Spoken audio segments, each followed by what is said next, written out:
Yes, and The 11th of January, Rabbi Furst, Mishna Berura. as a matter of fact, it's it's if you ever want to start learning with somebody, introducing them to an interest brew, it's a very good place to start because something that they do most regularly during the week and certainly on Shabbos 3 times, um, washing the hands for Suda. And although it may seem to be a very simple process, but nevertheless, unfortunately I've seen many people that even some people that should really know better, and also some people that uh, should have been taught properly, but unfortunately don't really uh, fulfill the mitzvah the way it's supposed to be done. And if so, there are serious consequences. Could be a bracha of a Torah, making the bracha al Netilas Yadayim if you're not doing the mitzvah properly. It's a mitzvah, you know, a sheikh l'sham mitzvah sabbath al Netilas Yadayim. So you're doing a mitzvah, and you know you have to make sure you're doing the mitzvah properly. Just like you want to make a bracha on a lulav, you have to make sure it's a kosher lulav. If you're going to be sitting in a sukkah, you have to make sure it's a kosher sukkah. So when you're washing your hands and making a bracha, you should know and be confident that you're doing the washing the hands in the proper way, which is the proper way to fulfill the mitzvah. Right. But also, if the mitzvah is not fulfilled properly, I mean you're not washing your hands properly, then it could be another prohibition that's involved of eating bread without washing your hands, because in fact you haven't washed your hands according to the halacha. So halachically, legally speaking, you're not considered to be washed, which would be problematic in terms of the prohibition of eating bread without washing your hands. So I personally was introduced to the Mishnah Berurah with the beginning with these laws, and it was with good intention because it's something which is regular, it's something which is very prevalent in regular routine in a person's weekly and daily life, and therefore it's something which a person can pay more attention to. I mean, all the halachas we're learning are very relevant, but not always so prevalent as this one. So, you can't have bread to wash. What do you mean? I'm not allowed to have bread. No, well, no. Hanuk's asking a question. If a person, for example, can't eat bread for someone who has allergic reaction to gluten or difficulties with gluten, for example, so if they're having a Suda, should they wash? So, in fact, no. But there is another. We'll be getting to it about washing for your coat and washing for vegetables that are wet and such like that. So that you do have to wash for, but we don't make a bracha on that wash. So yeah, but in general, just because a person's sitting down to eat doesn't require that he washes his hands. His hands should be clean. Yeah. But in order to make the brachas, in any event, anytime a person makes some brachas, hands should be clean. But they don't have to be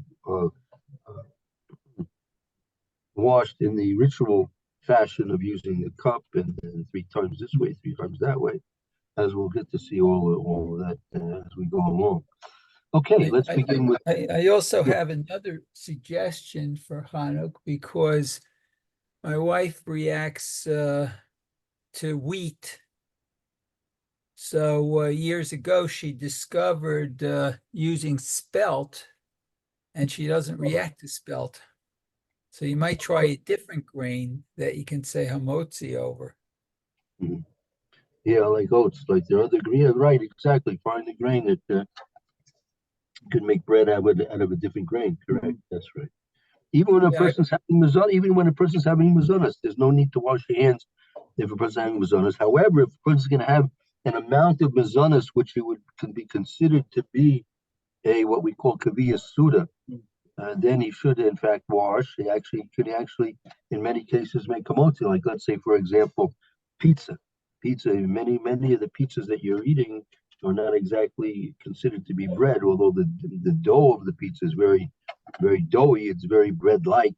It could be because of technical reasons. Maybe it's not used. They don't use a sufficient amount of water, or whatever, or the way it's prepared. It could be that it's not technically considered bread, so technically you don't have to wash. But if in fact you're going to have like I think the suggested amount, if the person's going to have two slices of pizza, it's considered to be a meal. In which case, then, according to many poskim, a person should in fact wash, and in fact even make hamotzi on that. So usually, what's advised in those situations, you actually take a piece of regular bread, rather than and therefore you can fulfill the halacha according to all the opinions. If you take a regular slice of bread and have that with your two pieces of pizza, so then you're okay according to all opinions. What about pita bread? Like if you had a falafel? Like eating a lot of over the minimum meal, and so We have when you two make questions. Two questions. One about the pita bread. Pita bread is actual bread. That's considered, as far as I understand, pita bread's considered to be actual bread, right? So you would make a motzi, wash and make a motzi, just as you would if you would eat a sandwich. And but a person should. In the second question, it was asked that if one's going to have cake and he's going to continue eating a lot. So sometimes he doesn't think he's going to continue to eat a lot, but it winds up that he did. So a question about benching. So it's not so simple that a person can bench in those situations. So really getting into a lot of what I call halakhic thin ice. You're very thin ice in terms of halakha there. So try and avoid those situations. In fact, it may be advisable in such a situation to actually take a piece of bread and just make up your mind to wash and make a motzi on that, and then cover the bread or the cake with that. Okay. In any event, we'll get to those halakhas. Those are far down the line. Those halakhas are in about another 60 or 70 simani, but we'll get to that. Okay, Oh, very good. Okay, good. Okay, let's begin. So it says, "Kashay yavo le'echol pat shemevarchin alav hamotzi." Okay, so when one comes to eat bread, you should say the blessing on it, hamotzi. Well, I mean, when you actually more accurately, when you come to eat bread, which you make hamotzi on, meaning the machaber is leaving us open to the suggestion now that there are certain breads you don't make hamotzi on, right? But so because we'll see, there's a whole question of paspa, but can you see there are many that we'll be getting. This is the beginning of Hilchos Brachas. We're going to be getting into a lot of technical details here of what you're eating and how you're eating it. And all right, we'll go through it slowly. We'll Bez Hashem. So the Chab is introducing us to the concept that it could be, in fact, that there are certain breads that you're not going to make a motzi on. Maybe the Mishna will discuss this in a little bit of detail. Okay, so lav hamotzi, yitol yadav. He washes his hands. Afilu eino yodea lahem shum tuma. So even if he doesn't know that there's any tuma on them? Right. I mean, even if he doesn't know that there's any specific tumor on his hands, he still nevertheless is required to wash his hands. Okay. Let's see. Vivorech. He says the blessing on the Tilat Yadayim. Okay. Laval. Okay, but Lepat she'ein mivarchim olav hamotzi. So you have a I guess the bread that you don't, one's not required to say hamotzi. Right, exactly. He'll give examples in it shortly. Oh, kigon lachmani ot dakot, like small rolls, I guess. Tacos, like these, like crackers. Oh, crackers. Okay. This is also, the Sfardim, according to the Machaber, the thin matzahs that the Ashkenazim are usually use on Pesach, the thwarting, they don't make hamotzi on that except on Pesach. Maybe only in the first night of Pesach. They consider that to be not bread which is fit for hamotzi. They make a mazonos on matzahs. They make mazonos on it. They don't make hamotzi on that. Ah, okay.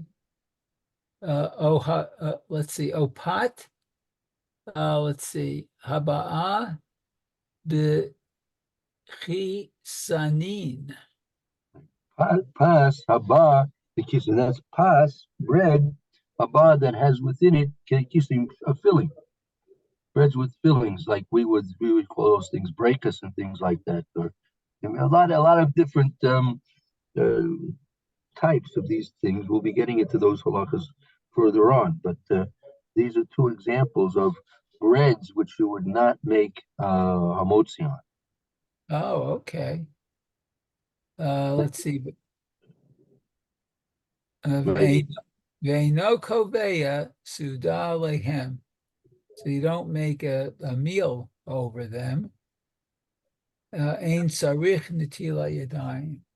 You don't need to say netilat yadayim. Okay. Right. I had a question.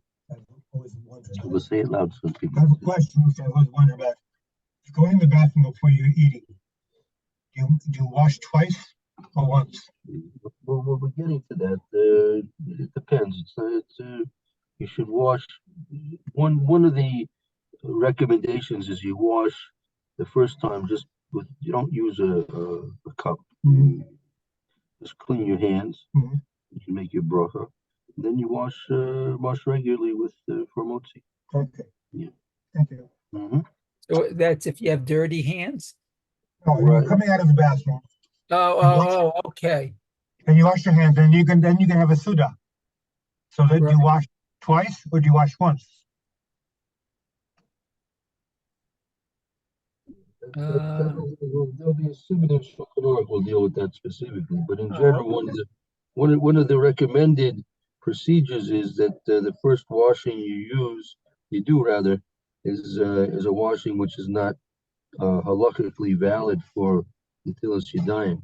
So therefore, you just render your hands clean, and you make your bracha, ashiyatza, and then you go ahead and wash your hands halakhically for hamotzi. Yeah, so I mean, I would have thought if you say Asher Yatzar, that sort of how can I say, completes the act of that initial washing of your hands after the bathroom. So you'd have to go and do it again for hamotzi.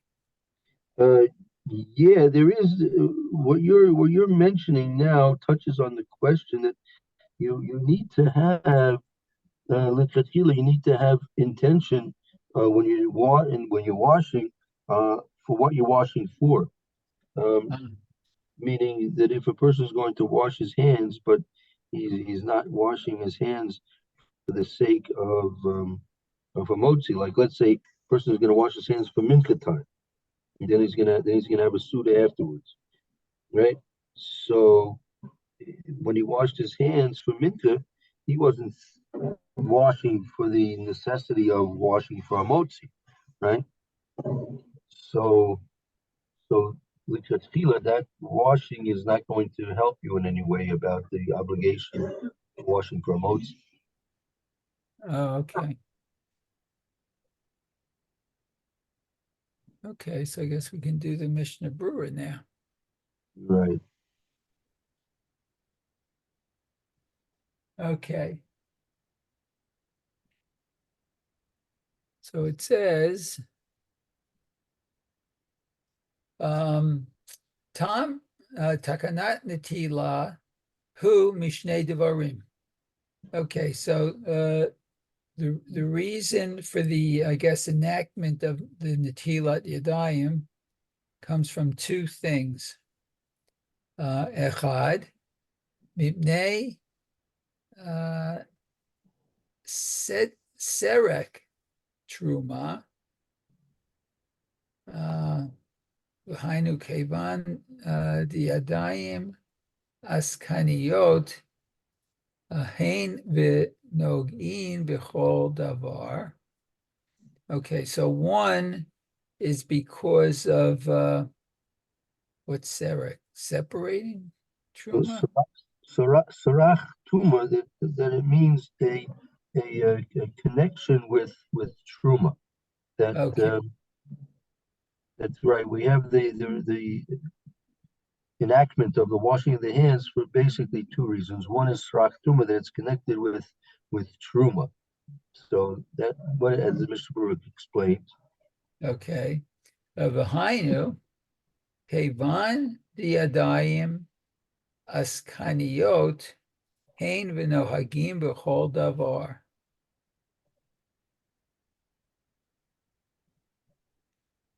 Well, The since, yeah. time when we were involved with keeping the purity that was necessary for eating of Truma, right? Therefore, hands, Yadayim Askanias, meaning the hands are usually very active. Askanias, they're very active. Benoigim Bekol Dover, and they touch everything. And the hands are usually uncontrolled in where and what we're touching, right? Uzman Shahayed Noigit Tuma Tahara, and in the time when we were keeping the laws of purity and defilement, Kohanim Achlu Truma, and the Kohanim would eat Truma.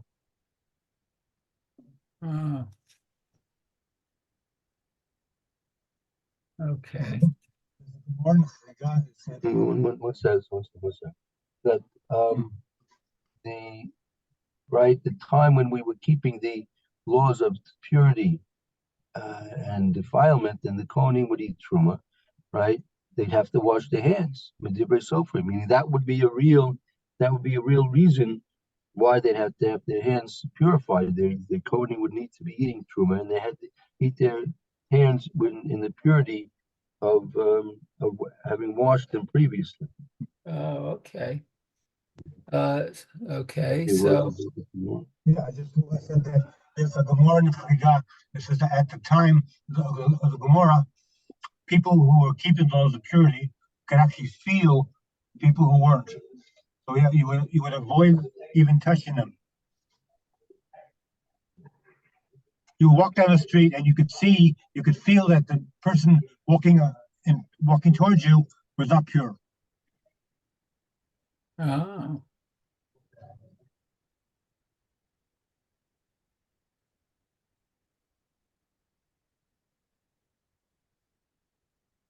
Right. Okay, so let's continue on. Okay, so then Hayitzrichim litol yidehem midivrei sofrim kodem achila truma kedei shelo yitma'ua b'nigiatan.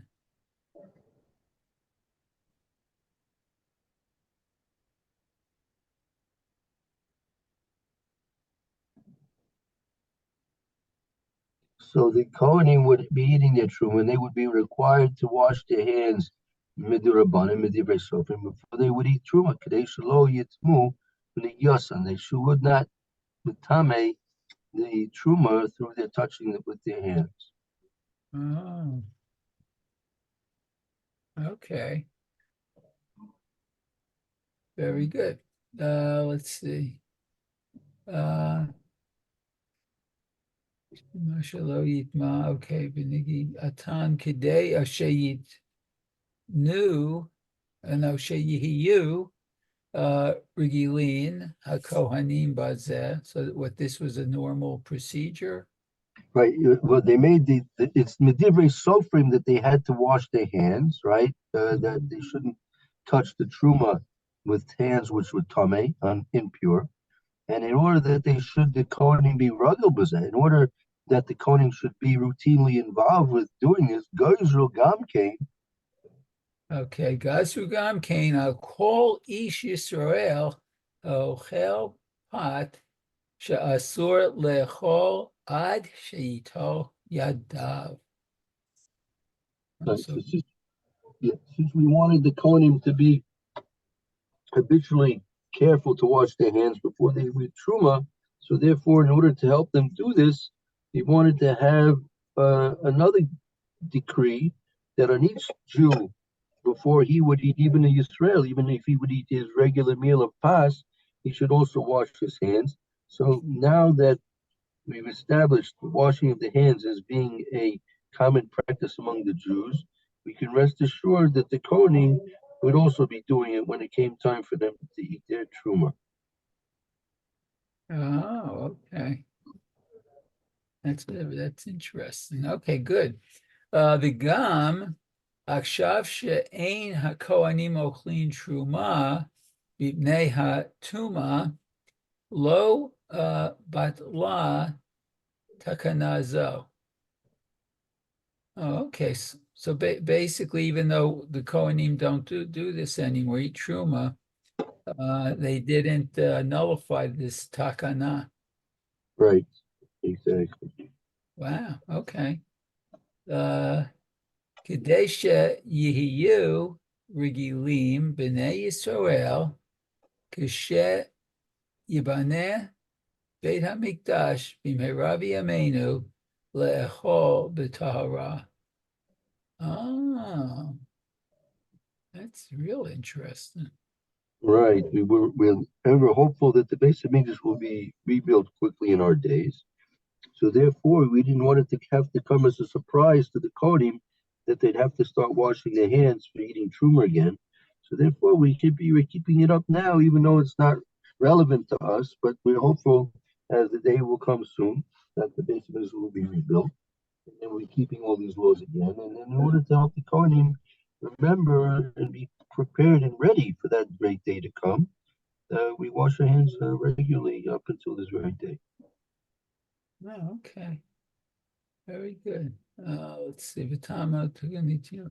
No, hold it. I just lost some place. Oh, okay. The Otam, the Takanat Natila, Mishum Nikiyut Ukdusha. That's also interesting. Okay. It's associated in cleanliness with Kedusha here. Yeah, this is a second reason, right? That the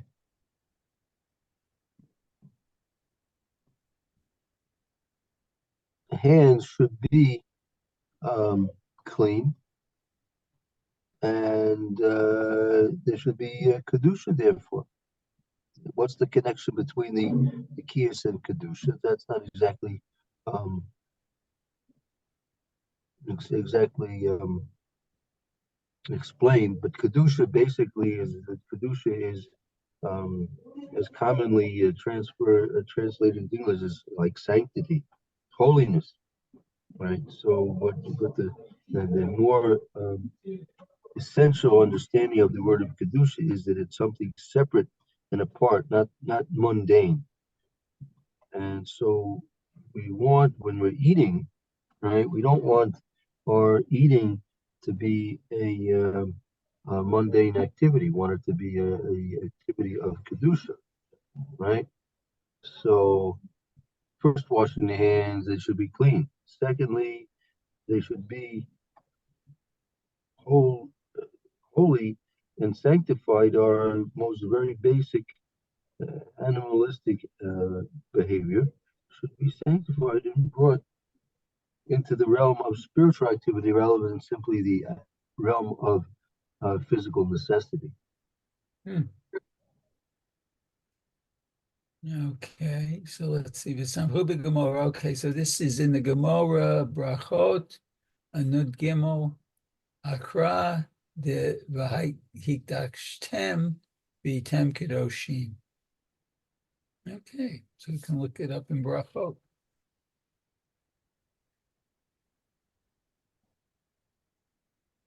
Okay, very good.